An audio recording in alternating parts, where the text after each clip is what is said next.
I just wanted to, well, she's not here, but she wanted to hear a little bit of Cree. I want to start and say, Danse, Danse Nitsigas and Ria Mind. I wanted to share a little Cree prayer that it's just a prayer I was taught in grade 6 from my aunt Flora Northwest, and I wanted to show her, but I don't know where she went. It goes like this. Nutawinan kisemanato uchihinan mina kinamueminan ano chikagi sagak. Nianan kituasim sak napewak napesasak iskwewak iskwessasak ota aski katakanihanan. Hi. And that's a prayer for everybody, for to pray for all women and children and men and all walks of life. And just wanted to share a little something from growing up back at home, where it's so stereotyped that if you're brown or if you come from the reserve, you're dumb and you're wild and you're rank and you're crazy and all this stuff. So we project that on ourselves. So we start to believe that about ourselves, that we are bad all the time. There's nothing good about us because we're we're only from a reserve, right? Yet we all want to be white or we want to be black, right? We have so many of our kids nowadays trying to be gangsters, and so that's how we've lost our ways by not being proud of who we are. And I used to think, I wish I was someone else. I wish I was white, or I wish I was someone else. I don't want to be this color. I don't want to be this person. And I used to always think, like, well, oh, I want to be married. I want to have that good job. I want to have the perfect house and the perfect family and have everything put together the way the ideal picture perfect family is.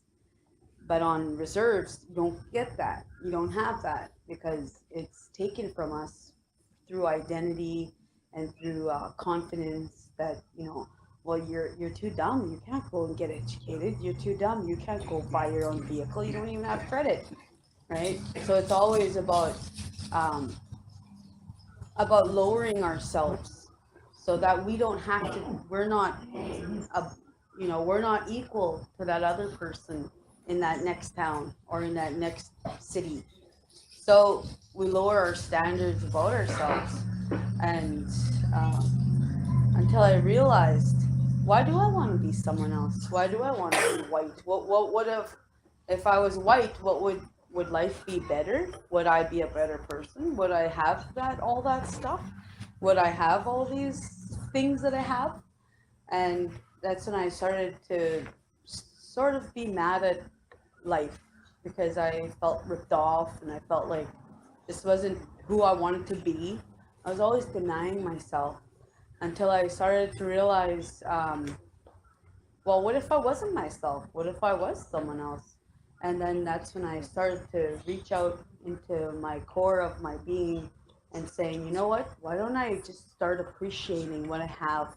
Why don't I start asking grandfathers and grandmothers and maybe creator, my inner self, to start guiding myself to appreciate the things that I have: working body, uh, really powerful mind, really huge heart. I would give the shirt off my back for somebody who needs it.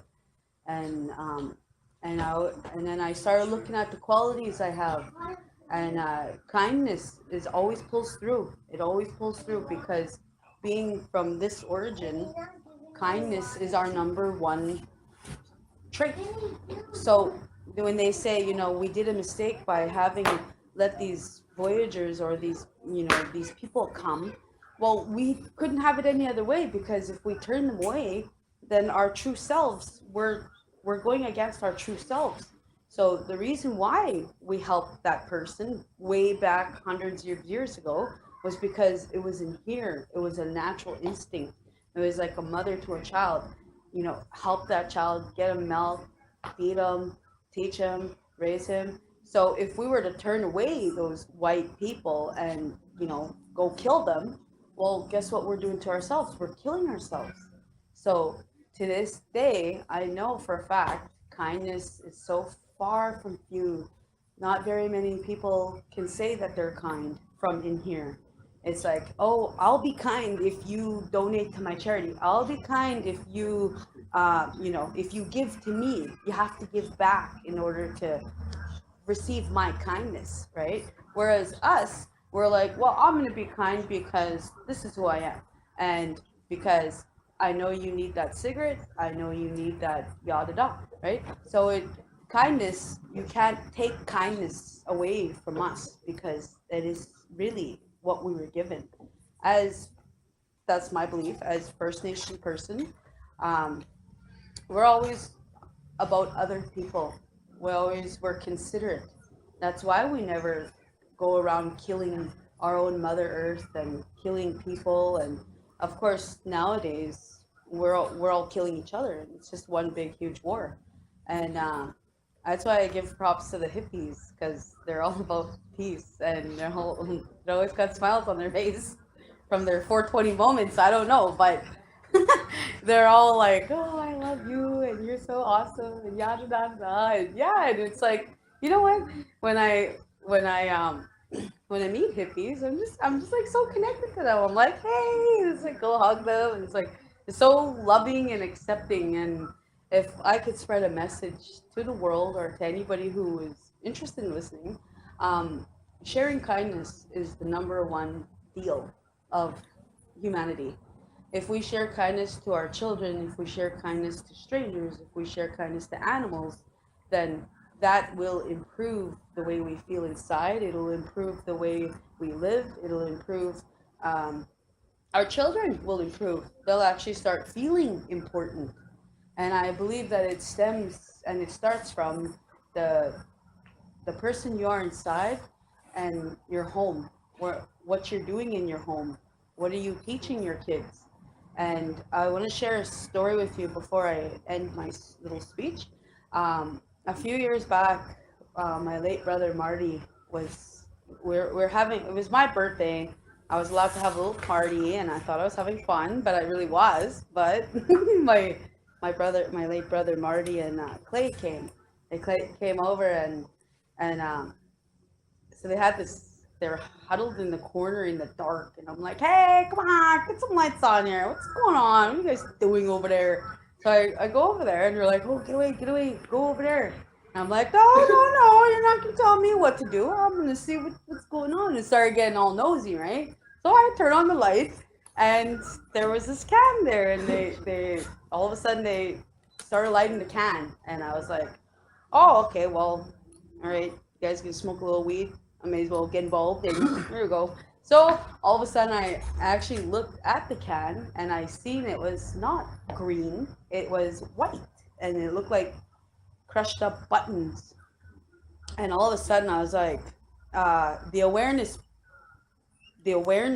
that, hey man, what is really going on here? I'm like, so I took a step back, and as I watched my brother light that can for my cousin to inhale, I all of a sudden seen this from the smoke, this hand came out and it went right over his head and it grabbed him, and I was like, seriously, whatever that was, that power in that stuff came and showed it to me itself, and there was no disguising what it was. Pure evil, whether it was Satan, the devil, whatever it was really, really evil. I knew that I had to get that out of my house and away from me, because there's no way that whatever was in that stuff, maybe to this day it could have been crack, for all I know.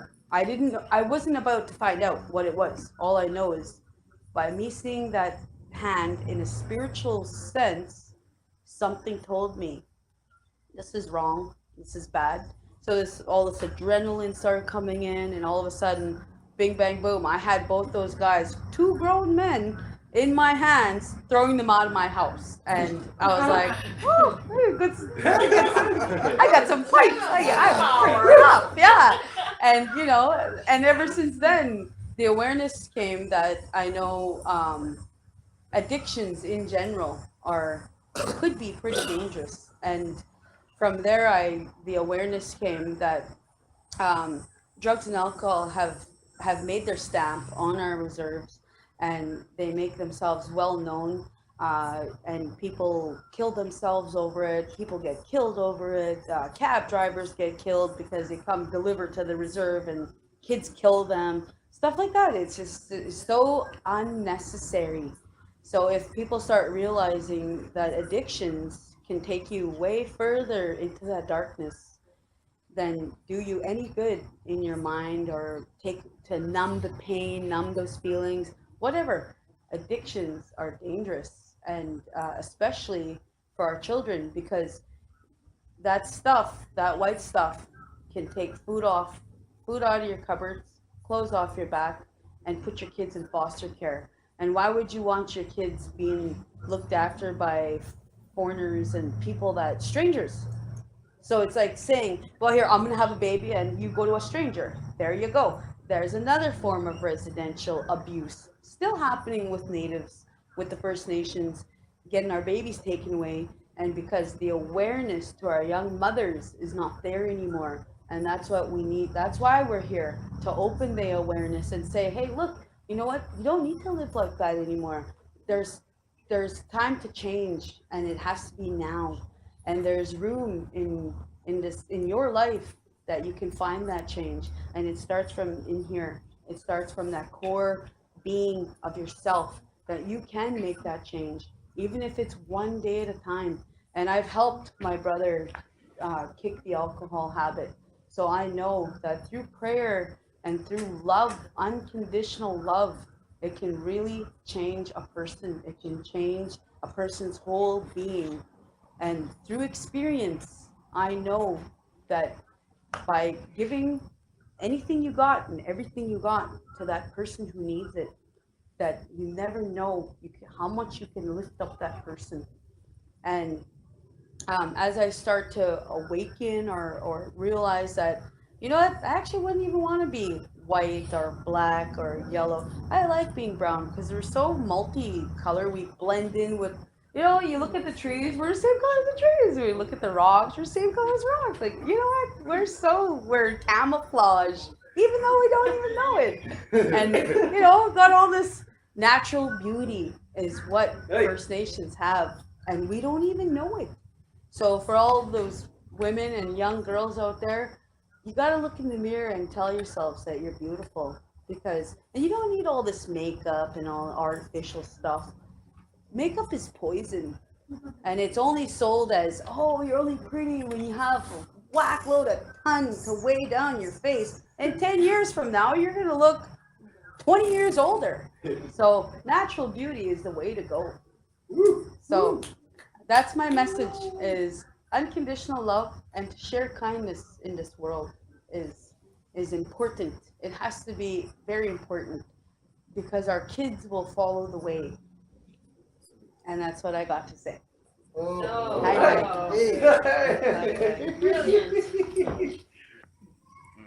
My name's Brendan Salvat. My spiritual name is Assassin Buffalo. Anyways, I ain't got much to say right now at the moment, but I just want to say how grateful I am to be here, and happy to see all you people want to, change the world and all that, and spread that positive message. It's good, but I ain't got much to say, so thank you all.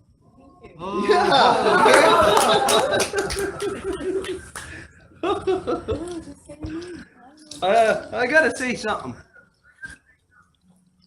You sound like an old man. This young guy, he sounds like an old man. Yeah. Huh? Yeah, an old soul. Yeah. You sound like you got somebody with you. Maybe a grandfather or something. That's what it sounds like. The last two things that were said, it's like as if you're one voice. Good thing. As you said, it's the result of the residential schools. It's the result of which is religion.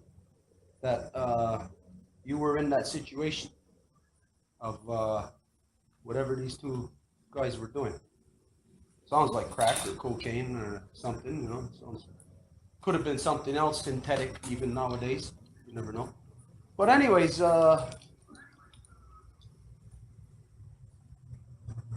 addictions.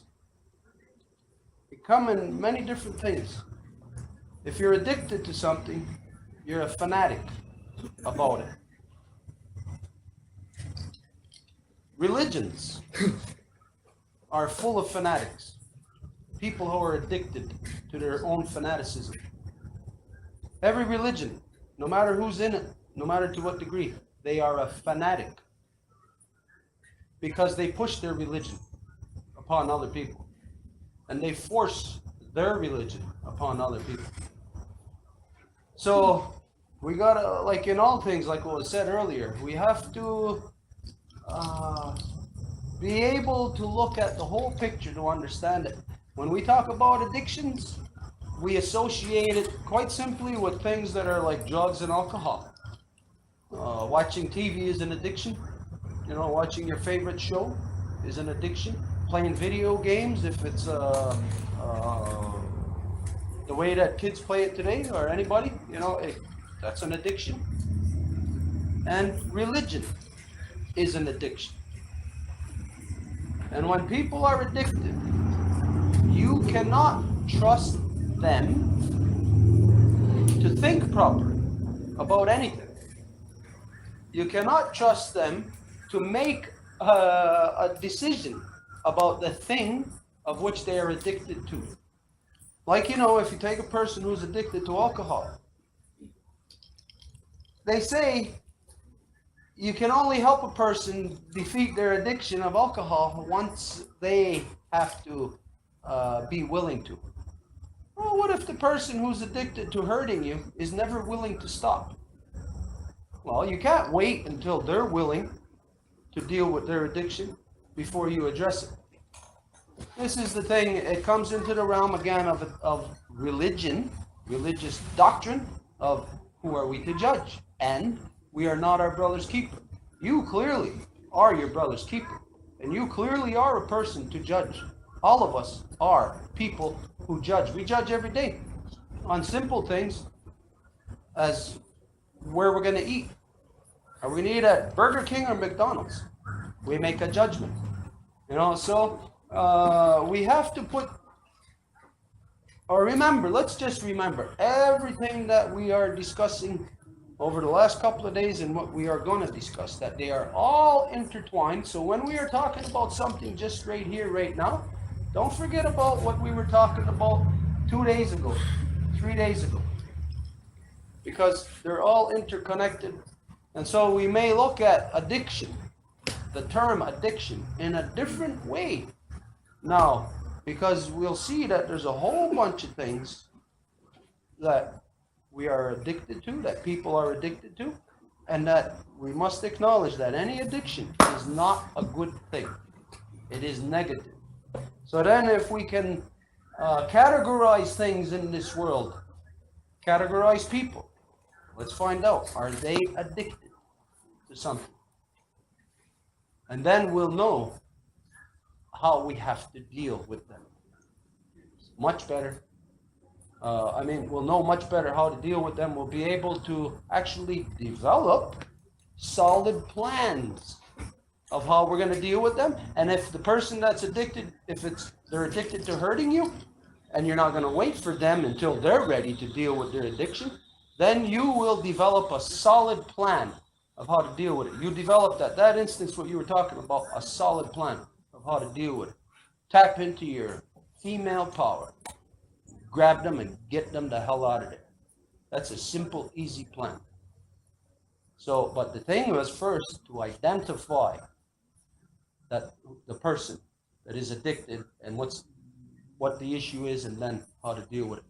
So now what if you didn't look at it as it was a drug and they were addicted to it? What if you were just looking at it, replace it with a TV show, and you walk in to your house and you see your nieces and your nephews sitting there watching that TV show? What if they were addicted to it?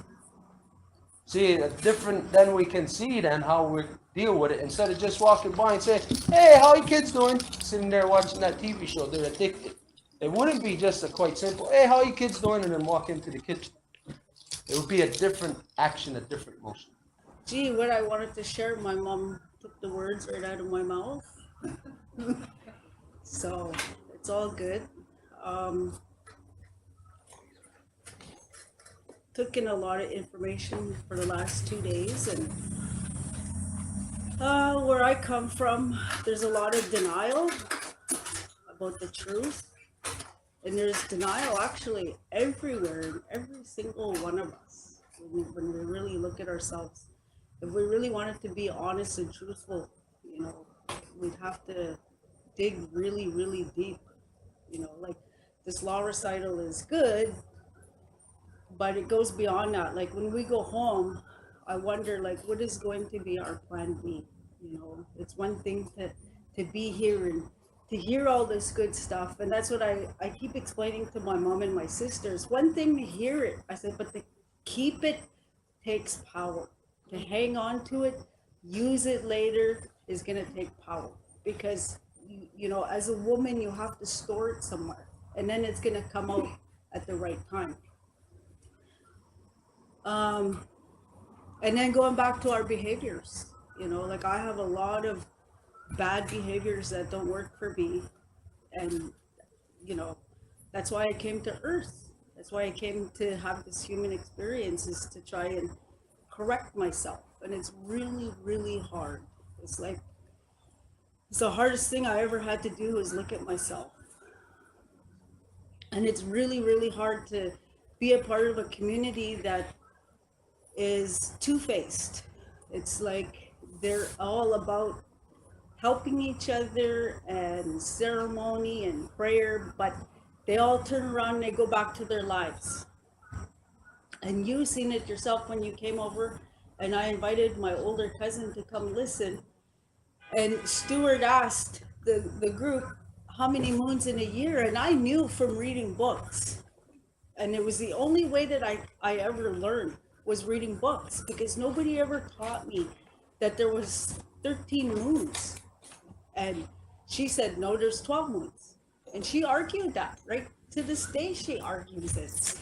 But, he was correct to say that we need to correct each other, and when we don't correct each other, we therefore are wrong, just like they are.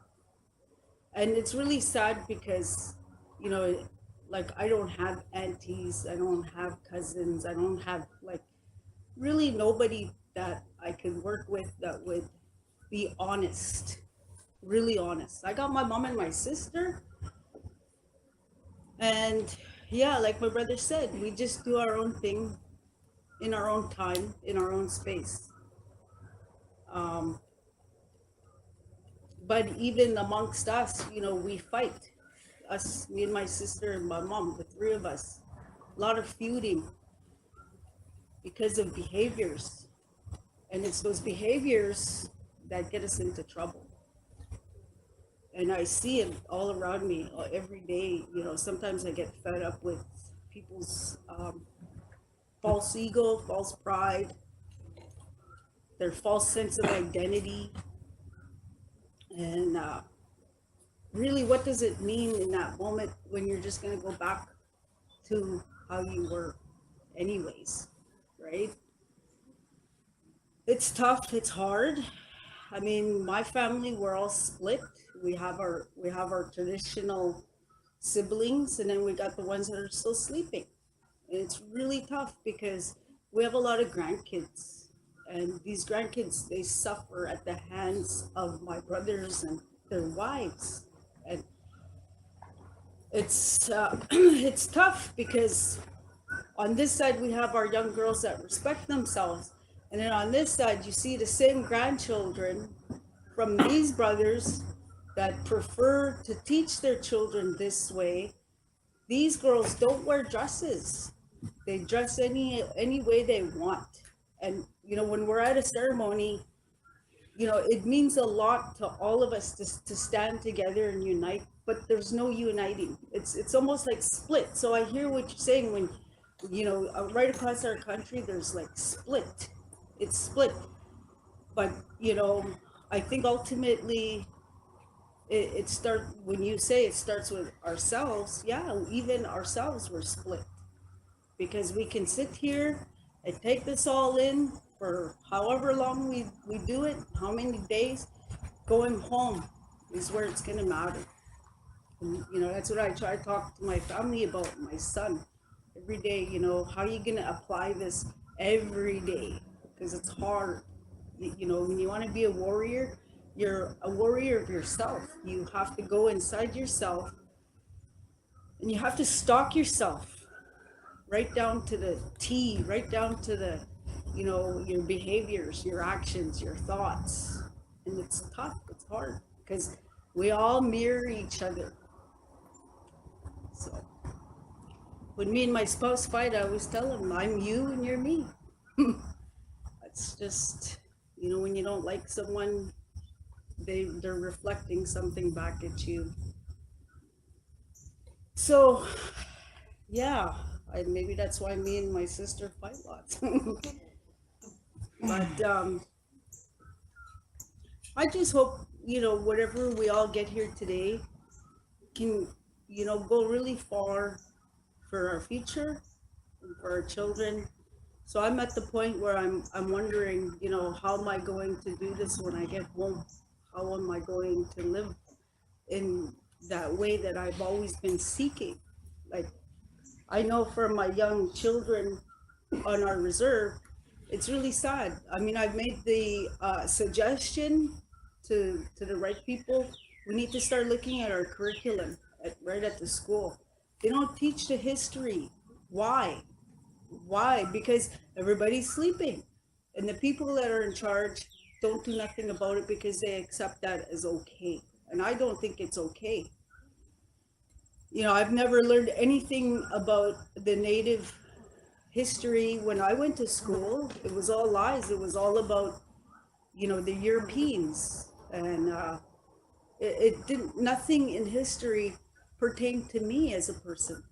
And that's why our children today are desensitized. They don't have compassion. There's no compassion because they don't know what happened. And I always tell my son, always give thanks and walk in your native moccasins as proud as you can, because we're the most powerful people in the world. And not to brag or anything or put myself above anybody else, but there's a lot of secrets that still need to be discovered about ourselves that will help us. And it's a real honor to be here with other nations. It really is. And it just breaks my heart to know that even in my own nation, the women there, they make our men weak. They give their children away. It's the women seem to be like the monsters. And I see this even in the ceremonies. I had a dream that they showed me that the ceremonies that are going on, it's certain women, like witches. They're like witches. They kind of bring people down, because to me it's almost like they're stealing power. I don't know what's going on. I just know something is going on that I can't see. And I'm just grateful that the women in my life that I do have, very few, I cherish them. And it's so nice to see her with other women from across the world, and it also like saddens me. I gotta go home, that at home everybody's still sleeping, and it's a really tough job as a woman. So yeah, that's how I'm feeling.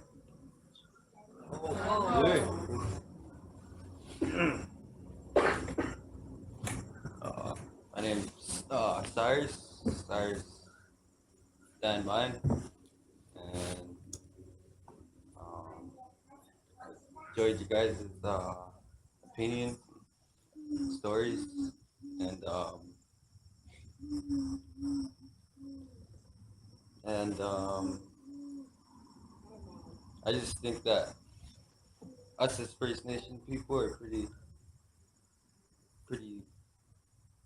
I don't know how to say it, like powerful, but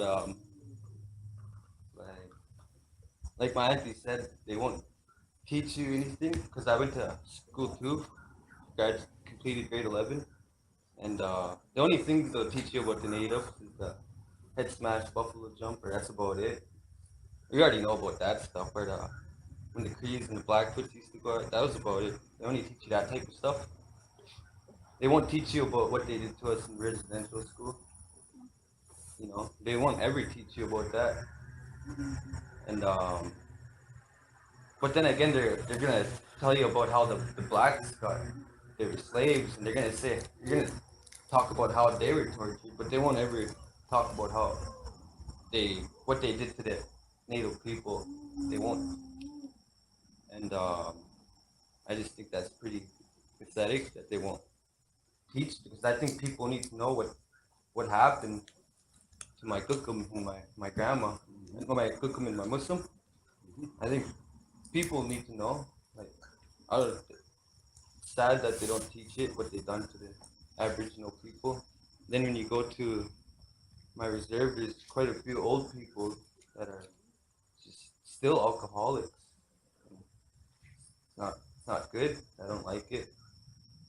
But there is a lot of old people that still carry on the tradition, and it's good to see that, like my Muslim, and good to see that there's people out there still trying. Like,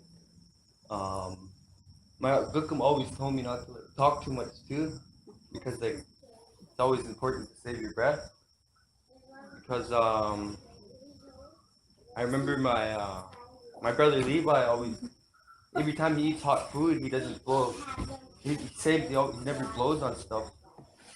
And he told me, okay. Then I was blowing on something. He just told me to like scoop. I wanted the food to be warm, and I was blowing on it. And I seen him, he was lifting the spoon, and he just told me to like save my breath and do what he was doing. Like just take the heat out like that. But then one day my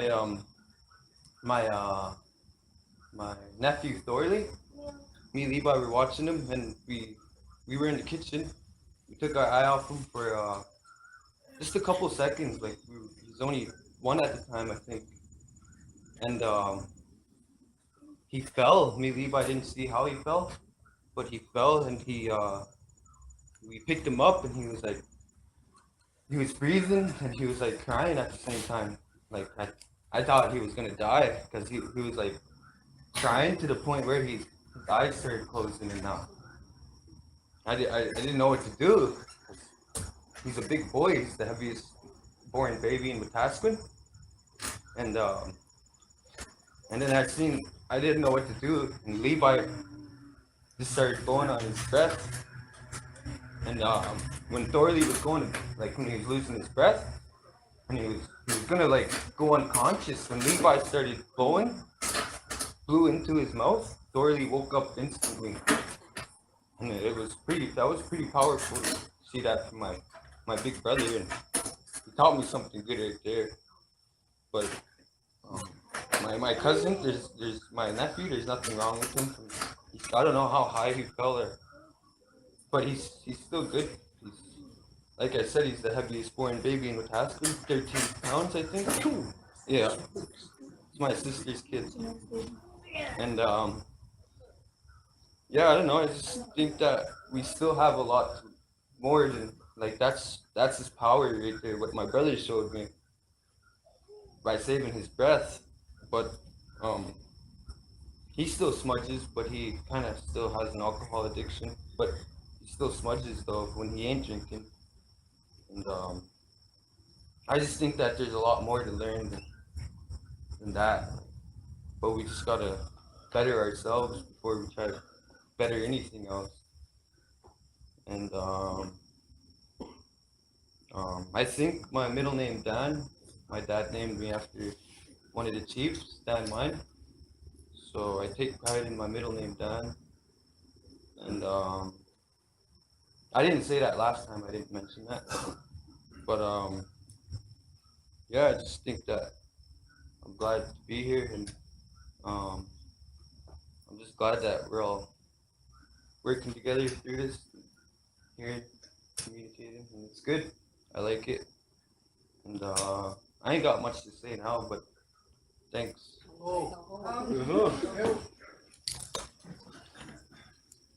Don't forget how we're all communicating through. Whose eagle's wing we're communicating through. It's funny, I had to go out there to get it off of you. Your dad gave it to me. And we're using that to communicate. There are a couple of people here that have gotten here after the circle was underway anyways. It is not mandatory for anybody to speak, so I will not address directly to people who did not have their chance to speak, but we will say if there are people who have arrived late, if they wish to speak, that now is the time, and the Eagle's Wing is here for you to speak. But you would have to come and get it. Otherwise, we are going to close this circle. I got really emotional when you spoke about history, because I used to be a teacher. And I felt that what was in the books was so wrong, and I couldn't be teaching this to kids because this was lies, this was wrong, and I decided to quit my job. Nobody around me would understand, but I knew that this was the thing to do. People of my family just ignored me, denied me, and I have lost my family entirely. But to find a greater family, which is in the circle, welcoming one another in the heart, in the spirit, in the respect, with unconditional love, in order to bring harmony here and to bring it to our home, to our community, and to wherever we're called to be going. I have received a call in order to protect the mother, because the mother is really suffering right now. The women are suffering. Our children are suffering, and our men are suffering. We really need to follow what is deep in our heart. We really need to follow what our mother teaches us. We really need guidance from our ancestors, guidance from the Great Spirit and Sky Woman, because she has the ultimate power in order to give us what we need to fight, because we need to fight. And now I'm going into the Mi'kmaq territory, because they want to dig, they want to do fracking over there. The same way we help the Innu Nation, I'm going to help the Mi'kmaq Nation. I am Anishinaabe, and I'm moving there tomorrow. And I'm asking everyone in this circle to get united and have our hearts together to help the Mi'kmaq Nation protect the land over there. And I feel very thankful to be part of this circle. Very thankful for Stuart to have us here with the recital of the law, which is the truth. And we need to remember this always, because this will give us strength as well. No matter where we are, we know that here, right now, in the very moment, we're all connected to our mother heart. And things will change. And on August 21st, there's going to be something big going on. I have gone to meet the women in New Brunswick area. I have gone to meet the women I got in touch with in British Columbia to pray, to get united to our mother in the water, on the land, in the forest, because the mother is there waiting for the women to connect to her and to have this new life, this new balance, this new harmony. And women in New Brunswick will do it. Women in Cape Breton will do it. Women in British Columbia will do it. Women of every nation needs to do this all over the world. And we're going to do a special video next week that I'm going to share on your page. It's going to be translated to invite all the women all over the world to participate to this special unification of women, mother with our mother. So let's remain strong. Let's remain strong and let's have faith in the heart, faith in our mother, faith in our grandmother, and faith in our sky woman. Yay, Procedure. Just in case whoever else came here, again, I don't want to address directly because I don't want to put anybody on the spot because it's not mandatory for anyone to speak. But just in case whoever else came in here who didn't speak, if they want to speak, this would be the time. That's who it is open for right now. Then if somebody has something they want to say on whatever. I just want to share just a little thing when you talk. Do anybody knows what Jesus means? Do anybody knows what the word Jesus means? What I've learned? The meaning of the Jewish name? Je suis. I I am. That's what I've learned. I just want to talk to you about a coincidence that happened. When we talk, because we're here to know the truth. What happened to your B? I am. B.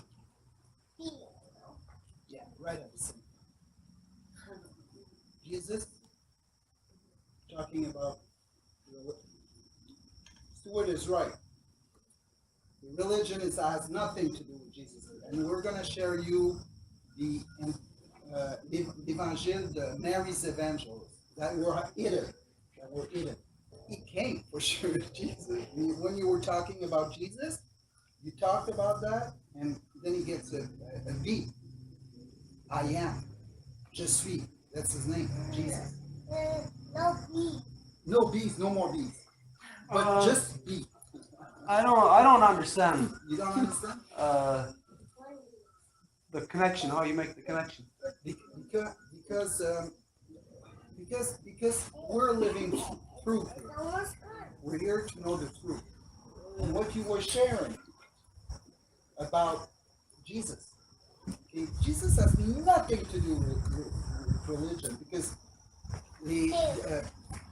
I don't know much about religion or anything. But I know that what was written by the guy 70 years after Jesus was, so everything was already distorted, like communication was already all mixed up.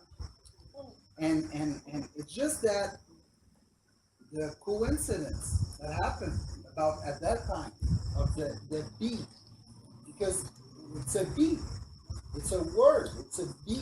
B is G. That's what Jesus means. I am. It's B.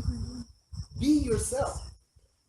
And that's what you were saying. Be yourself. Just stop trying to be someone else. Just be. And that's what we're learning here. To be individual. And then to be connected to everything. I don't know if you can more figure out what I'm trying to say. Okay, yeah. And it happened exactly at that time. To be. Yeah.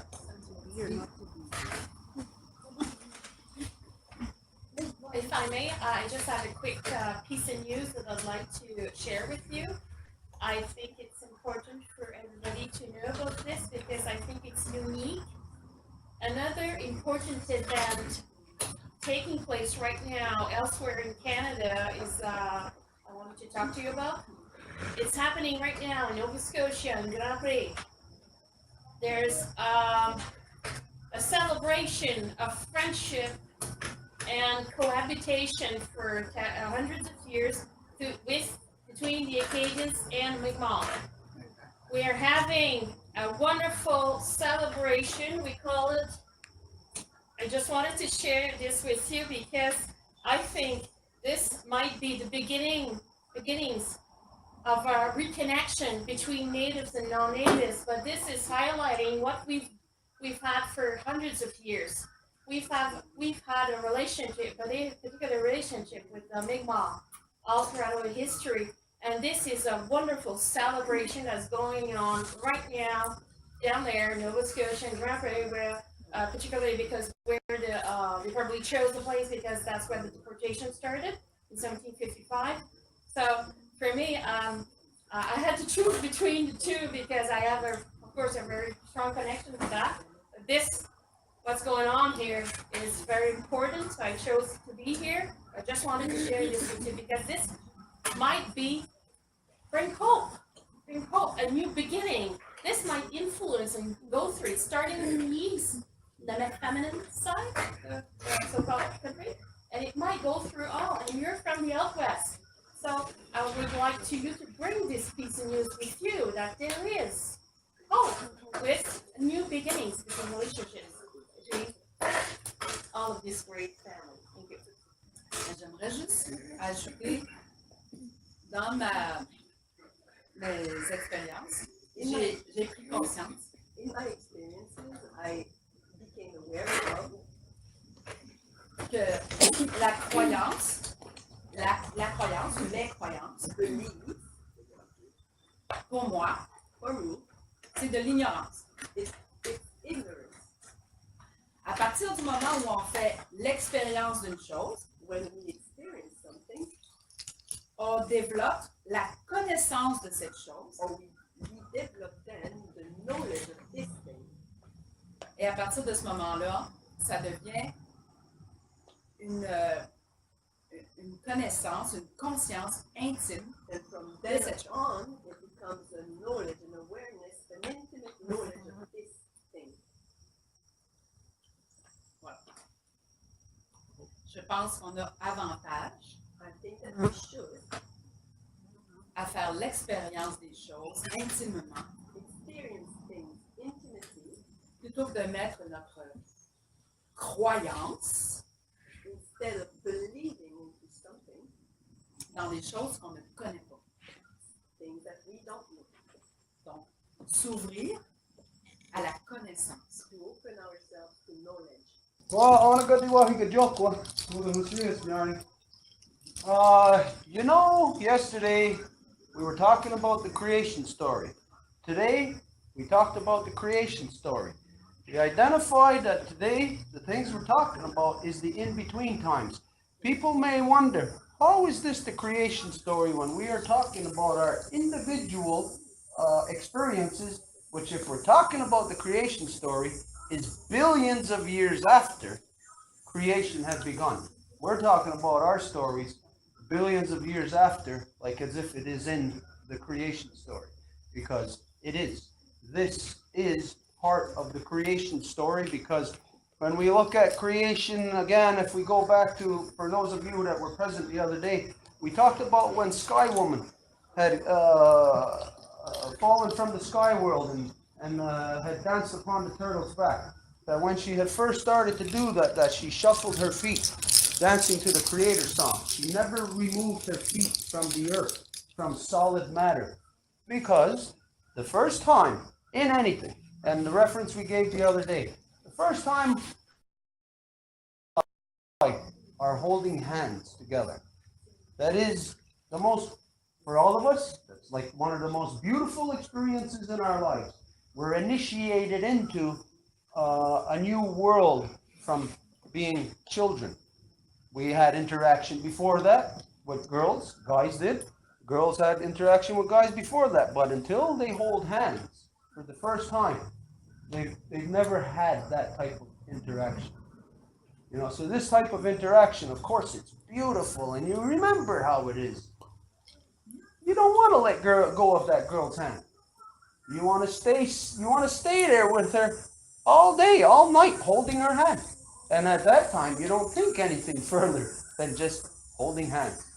A beautiful thing. But the thing is that since it is the first time, and you don't want to lose that beauty, you have to stay there. You just want to keep staying there and having that beauty there.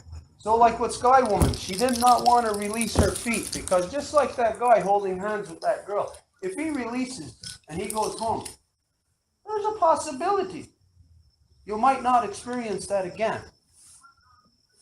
And so when you are experiencing it, of course, you want to hold on to it. You want to nurture it. You want it to grow. You don't want to let go. You want to maintain. In our individual lives, there's many firsts such as that. I identified that in a human life, there's important things. Like the first, as a baby, the first crap you take in this world, the first poop that you do. That's very important. That's a very important time. I remember the first poop that my sons took in this world. Their second poop was not the same. It did not look the same. Smelled completely different. Their first poop is very important because their first poop in this world is the nourishment that they still have in their belly from being in the belly of their mother. So the first poop in this world is very important, and it's something that everybody, even if you're not a parent, if you know somebody who's got a kid who's just born, go there and experience that. Experience the baby taking their first crap in this world. You know, like it may sound like it's not something that you aspire to. You don't go around the world looking at people's craps, no. But if it was your baby, your child, first crap is different, right? The second crap is different than the first one. I remember my sons, both of them, their first crap in this world. It was very, like, dark, thick, like, yeah, like, almost like a paste. Different than their next one. No, I don't advise going to look at their next one. But I advise going to look at the first one. The many firsts in this life are to be experienced, are to be appreciated. There are very many firsts that you may not like the first fight you get into, the first aggression upon you. Those may not be things that you seek out. But when it is there, I'm not saying that the first time somebody comes and fights you, hey, really get into the fight. No. But to remember those things. We must take those things with us, of course, and learn from them. And in creation, in our lives. As a baby, the example was given earlier. Like if they got dinkies, and I got my dinkies, and a lad comes over, and he wants to play with my dinkies, I might say, no, leave my dinkies alone. As a baby, I can't say that, but, that would mean, no, you're not playing with my dinkies. And if he tries it again, I might maybe even try hitting him. This is a fact of how we learn. This is how we grow. Of course, that happens when we're younger. As children, maybe it doesn't happen to everybody, but it's pretty much the status quo for children growing and learning. No, you're not playing my toys. Until your mother says, hey, let them play with your toys. And then, okay, the next time you let them play with your toys. So, you know that experience there, that first experience is an evolution for that baby. And then as that baby gets older, and then maybe as a teenager, fights, until the mother tells them, hey, you're not supposed to do that. And then, that's a thing of the past. That's an evolution. They just shed something that was a part of them. In creation, our creation story, you know that we were dinosaurs. We think that dinosaurs are something removed from us. Dinosaurs are your baby picture. That's what we look like as babies. That's what we look like when we were younger. And it was rough, and we didn't know yet how to play with our toys. And so that's like the way we all imagine dinosaurs were. You know, we imagine a T-Rex going after another dinosaur and just tearing it to pieces or whatever. Like they're brutal. That's what we imagine. We have concocted this idea because of the way that, just quite simply, the way that their skeletons are. They got big teeth. So, you know, a lot of things from that point are implied. We assume them, not implied. We assume that it's a certain way. Maybe that's the way it was with dinosaurs. We know certain dinosaurs ate other dinosaurs. We know lions eat other animals. But then when we look at lions with other lions, then they're loving, they are providing, they are peaceful with other lions. To some degree, we might look at them and we might see a lion's paw try to swipe another one, and rah! And we might think, whoa, they're violent. But maybe in the lion family, maybe that's, maybe we misunderstood it. Maybe we misread it. But anyways, all of those things throughout creation, like dinosaurs, like everything else that existed from the time of before dinosaurs up until now, the first one-celled amoeba, the first whatever, fishes swimming in the water, coming onto the land, all of that. This is all our evolution. This is the creation, how it crawled out of the water. And like we identified in the creation story the other day, that yes, the universe is water. It is the body of Sky Woman, like the womb of Sky Woman, where the amniotic fluid is. The universe is the amniotic fluid. It's what makes these trees possible, the stones possible, what makes you possible. So the amniotic fluid of the universe, of course, like it has to put things together. And the first bits of anything like it. Let's imagine a brick building, a house made of bricks. Well, the first brick that is put there, and if you looked at it, if you were the architect, that you know there's a whole building that you drew up, and if you look at the first brick put there and you look at your blueprint, they're not going to look anything alike.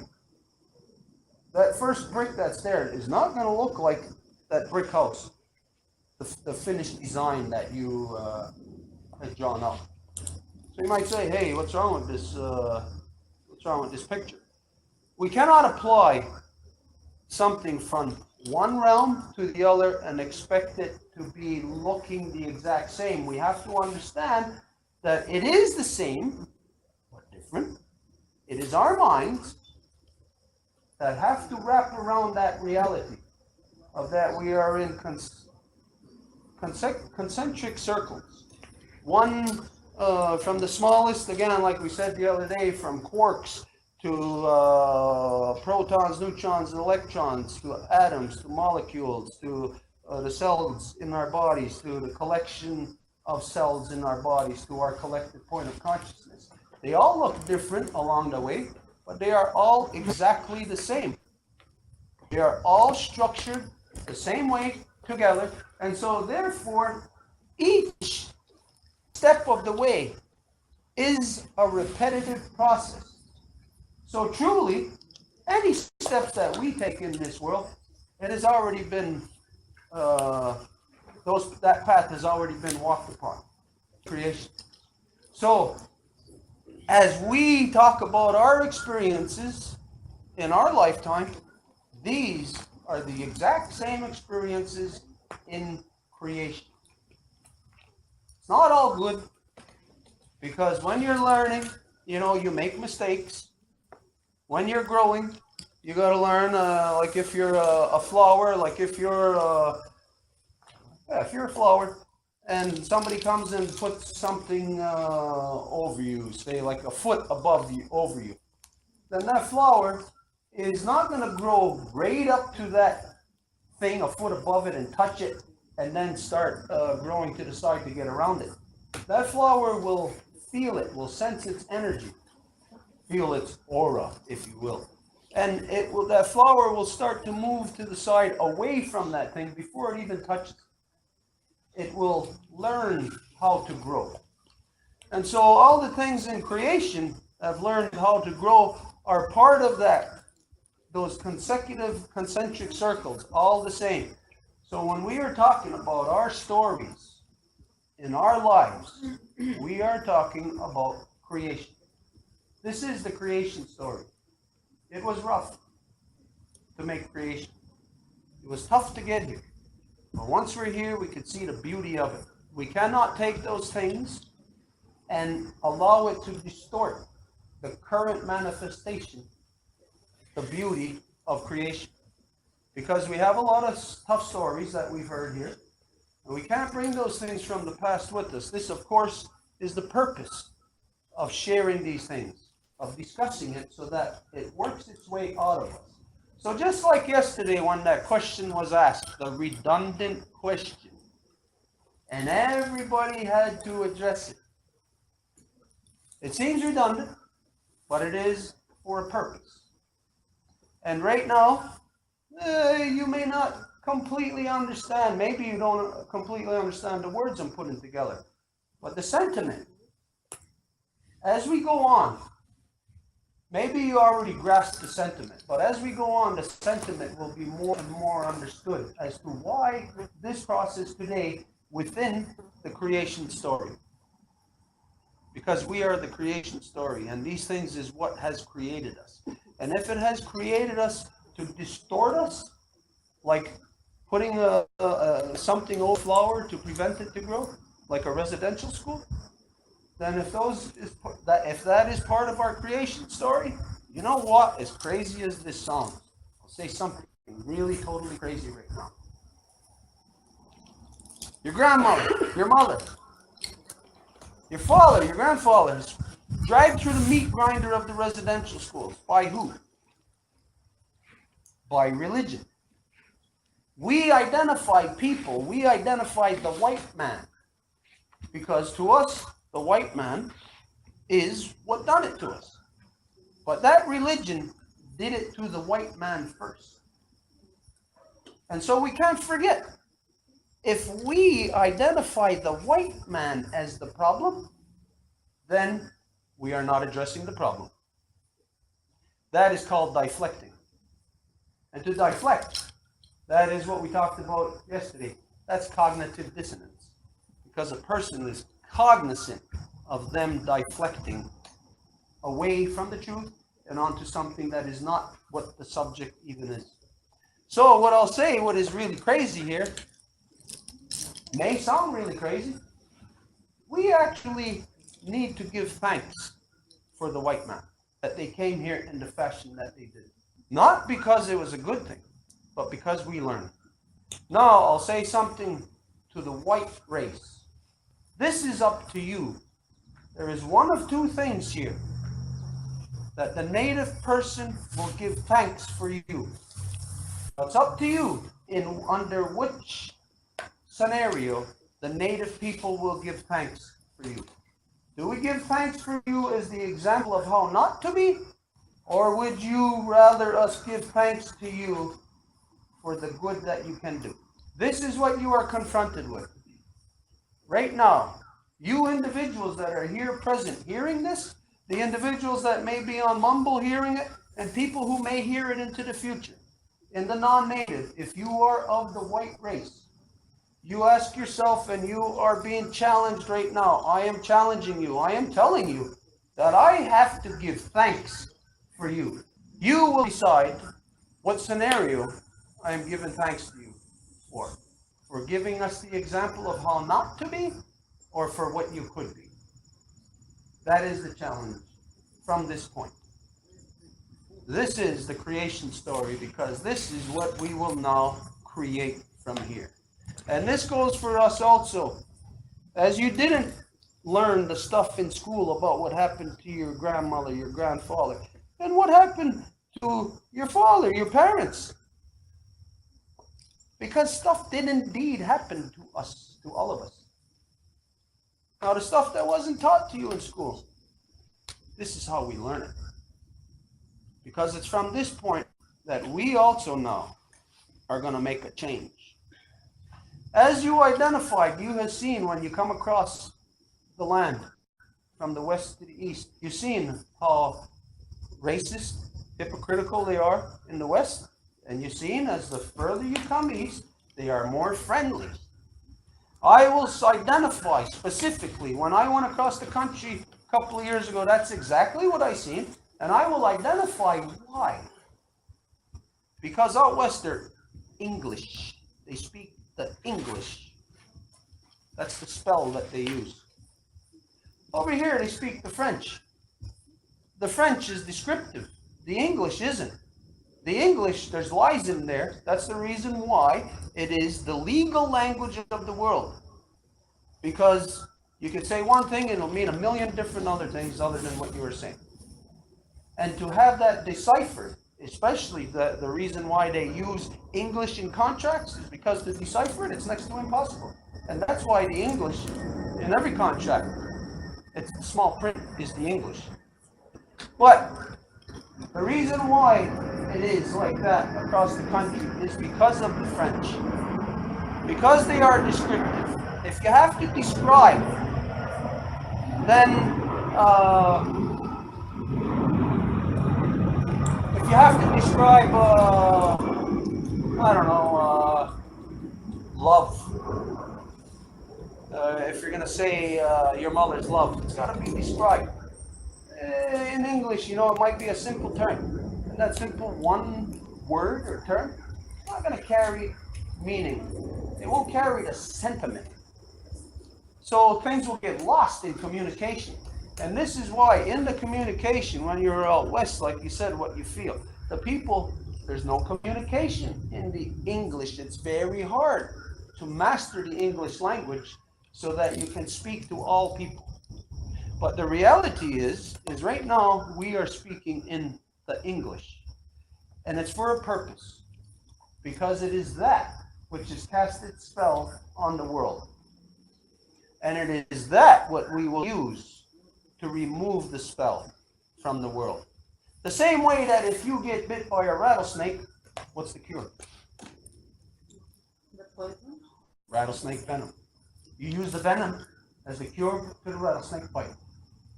So what is the poison is the solution to the poison. Yeah. As crazy as that sounds. So from here, the challenge isn't just to the non-native, the white race, to say, okay, what we're going to give thanks to them for. The challenge here also is, are we going to give thanks? Do we recognize that there is something to give thanks here for? Not that they came to our land and did everything that they did. There's nothing to give thanks in that. But to evolve. If we are stuck there, we are stuck in a place in time that is in the past. And here we are moving alive in the present, which is the future of the past. So how could we be stuck in two places at one time? You cannot serve two masters, remember. You cannot have a foot in the canoe and a foot in the vessel. Because the vessel is the Titanic, it's going down.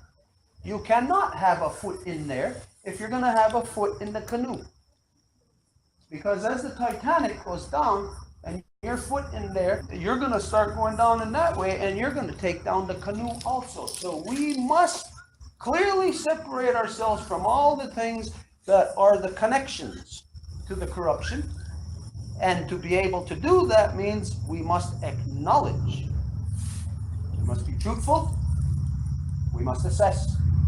Hence the purpose for the Woman's Declaration. And now it brings us to the next stage here of this thing that myself I never got to before, to identify that we have to give thanks for the people that came here. Because again, we did recognize when they came here, when we seen them, wow, as scruffy and smelly as they were, and dirty, the first ones that got here, because that's a fact, when we seen them, we were in awe. Because the reality is, we know about the salt waters. Now, inland, in the great inland sea, you may not know about the salt waters. You may have never seen them, because it's hard to get over those Rocky Mountains. And you would have to come a long ways this way to get to that salt water. So maybe there's some in your nations that have seen the salt waters. But the reality here on this side of the coast, almost everybody's seen the salt waters and knew of it. So when we seen these people coming across the salt waters, we knew the reality is that these people were powerful. These people were like magicians, being able to do something that you would have to be a magician to do. We acknowledge that in the beginning. They were powerful. And it didn't take long for them to show us that their power was not a good power. That is the reality of our circumstances, as what some of the ugly stories that we have found today, that the power in the world that has been shown to us was not a good power. Those are the things that we have to work over. Those are the things that we have to get out of us, pull it out. This is identified, as you're going to hear, and you've heard some of this already, but in the next couple of days, in the formation of the League of Peace, that it was necessary to comb the snakes from the hair, from the minds of men. And this is the process, to remove those snakes out of us, that serpent out of us. Some people put the serpent in us. Sometimes it's us that puts the serpent in ourselves, like what you have seen when that hand went right over their head. They put the serpent in themselves. But sometimes somebody else puts the serpent in us. And so it's different. If we put the serpent in ourselves, to get it out is one process. But if somebody else puts it in us, it's another process. Sometimes, if somebody else puts it in us, we will not even recognize what has been put in us. Not even detecting that there is something in us that we must remove. And then when that is the scenario, most of the times, that the person will not even know the ceremony necessary to remove the snakes from the hair, from the mind of the individual. To comb the snakes from the hair. Anyways, this is part of the creation story where we are combing the snakes from our own hair. This process here today. You may not see it right now. You may not grasp the whole sentiment.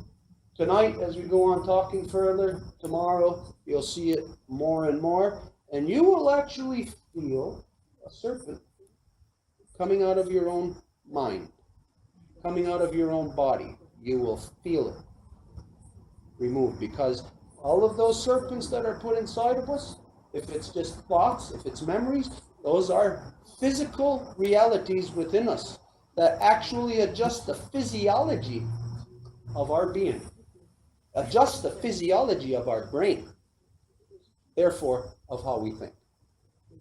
So we are truly going through a very powerful process. We are adjusting the physiologies of our own brains. We are carrying out very precise brain surgery. So there's a lot to give thanks for. I give thanks for everything that everybody shared. Because everything that everybody shared, of course, we all know everybody went deep. And I would say that probably some of you were never able to do that before, to this depth. Maybe, I don't know. But to do it in this process for the purposes in which we are doing it, I'll guarantee you never did it like this before. So we give thanks. We say, as we began, we called upon Sky Woman, our grandmother Moon, our Mother Earth, all the women from the newest born baby girl to the eldest grandmother, all the medicines, all the waters, in all the shapes and forms that it comes in, beyond our imagination. Because Think of those amniotic waters, which is in a woman. Able to create feet, able to put toes and toenails on those feet, able to make brains and eyeballs, able to do all of that stuff. So there is water in shapes and forms that we are unaware of, that we can't even imagine. And then on the molecular level of all those waters, as it's building every molecule, every atom, every proton, neutron, electron, every quark inside of those, there is a universe inside of each of those that has a body just like ours, same functions, in order to have those molecular structures do what it's doing on those levels. So truly, again, when a person is of the Guyana Rasurat Go, the great law of peace, the person is truly a multi-dimensional being. And when you are a multi-dimensional being, you make decisions for all time, and for all people and all things. So what we are doing here, it may maybe change one of us, maybe not. It may change all of us here who are present. And if it doesn't affect the rest of the world, the fact that it changes us makes this process our creation story. We are being created right now. So it is Nyawagoa. It is hi to everyone. And in the coming days, you're going to find out about hi and how it's in our nation. Hi. Comes at a time of great sorrow, the hi. You'll hear that in the coming days. So, Nyawagoa to everybody. We are not doing like what you usually see in a circle. We are not gathering the minds and presenting a final outcome. This is your job. So, Nyawagoa to everybody, this has been quite an exercise today. It has gone deep into the core of our beings. We will feel it tonight. Quite an exercise, like if you're running all day, you're going to be very tired. This stuff is exhausting, but it's also empowering, where even if you're exhausted, you'll keep running.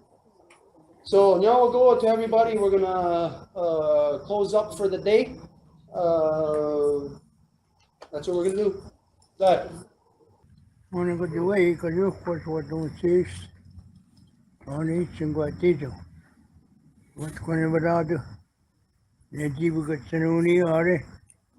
Ko ne ni se tana ko num ka tana na ho de skawi dan ni ji was ko dago. Dan ne yanare ni ji wa no stene gi non hijra. No ha hasan de no negna stana. Ke Kanienkehaka, you snore na hayagane. Danian agwe yadarihme yakiji di wisto.